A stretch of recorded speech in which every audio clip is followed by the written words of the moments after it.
एक गांव में एक बूढ़ी माई रहती थी। उसका इस संसार में कोई नहीं था, इसलिए वह अकेली ही अपना जीवन बिता रही थी। एक दिन उस गांव में एक साधु महाराज आए।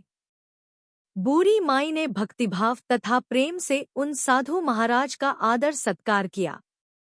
जब साधु महाराज जाने लगे तो बूढ़ी माई ने कहा, महात्मा जी, आप तो ईश्वर के परम भक्त हैं। कृपा करके मेरा अकेलापन दूर करने का उपाय बताएं। मैं अकेलेपन से ऊब चुकी हूँ। साधु महाराज ने मुस्कुराते हुए अपनी झोली से बाल गोपाल जी की एक मूर्ति निकाली और बूढ़ी माई को देते हुए बोले, माई, यह लो।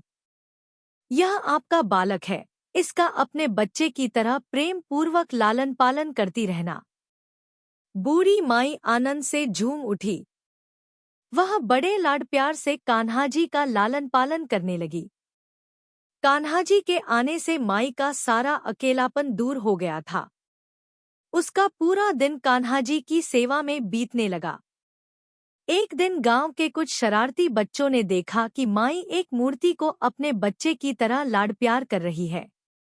नटखट बच्चों ने माई का उपहास उड़ाया तथा बोले, माई, जंगल से एक भेड़िया गांव में घुस आया है, जो छोटे बच्चों को उठाकर ले जाता है और मारकर खा जाता है। तुम अपने लाल का ध्यान रखना, कहीं भेड़िया इसे उठाकर ना ले जाए।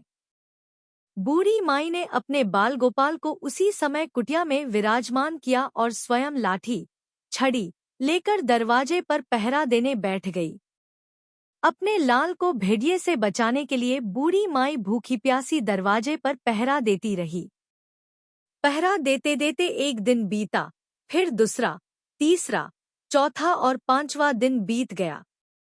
बूढ़ी माई 5 दिन और 5 रातें लगातार बगैर पल के झपकाए अपने बाल गोपाल की भेड़िए से रक्षा करने के लिए पहरा देती रही। उस भोली भाली माई का यह भाव देखकर भगवान श्री कृष्ण जी का हृदय प्रेम से भर गया। अब उन्हें माई का प्रेम प्रत्यक्ष रूप से पाने की इच्छा हुई।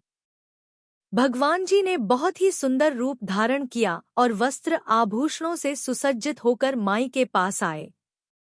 भगवान जी की आहट पाकर माई डर गई। उसे लगा कि दुष्ट भेड़िया उसके लाल को उठाने आ गया है। माई ने लाठी उठाई और भेड़िए को भगाने के लिए उठ खड़ी हुई। तब भगवान जी ने कहा, माई, मैं हूँ।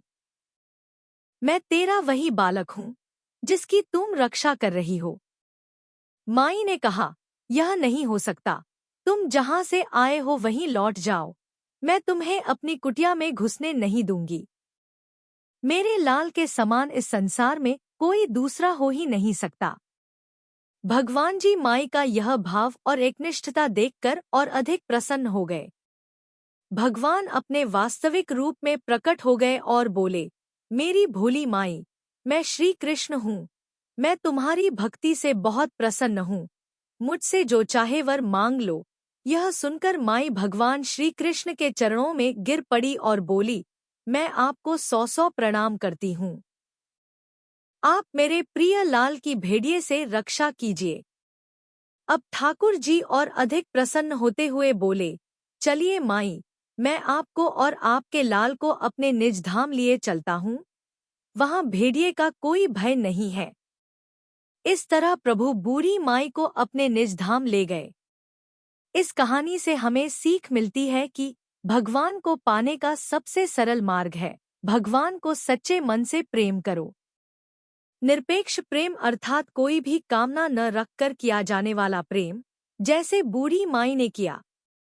इस कहानी से शिक्षा मिलती है कि भगवान से निष्काम प्रेम करने से वे कितना प्रसन्न होते हैं। भगवान को केवल सच्चा प्रेम और भक्ति ही अच्छी लगती है। भगवान से बूढ़ी माई जैसा सच्चा प्रेम करने से साक्षात भगवान मिल जाते हैं।